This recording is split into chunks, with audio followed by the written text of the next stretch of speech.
Hindi lang po 26.7 billion pesos ang naging insertion sa 2024 national budget. Meron ding 176 billion pesos na naisingit sa budget ng DPWH para ngayong taon.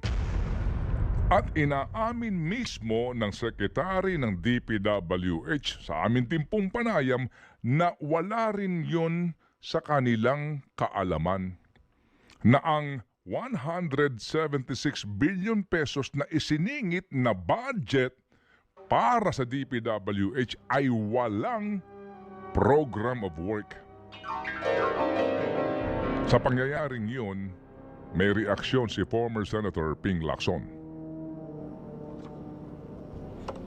Paano ma-implement kung walang program of work? Yun ang unang tanong. Ibig sabihin, may paggagamitan na iba o kaya ito na yung tinatawag nating post-enactment, yung post-legislation na implementation. Ibig sabihin, balik na naman tayo sa pork barrel.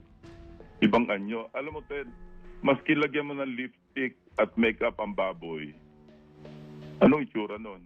Di ba baboy pa rin?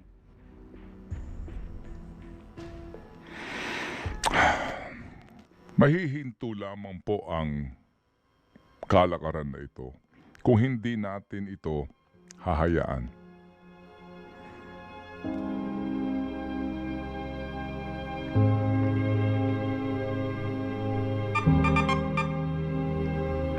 Mahihinto po lamang ang kalakaran na ito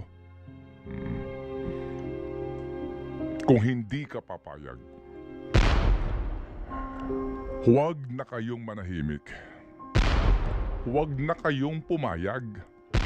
Huwag na tayong pumayag. We must demand transparency in the budget process.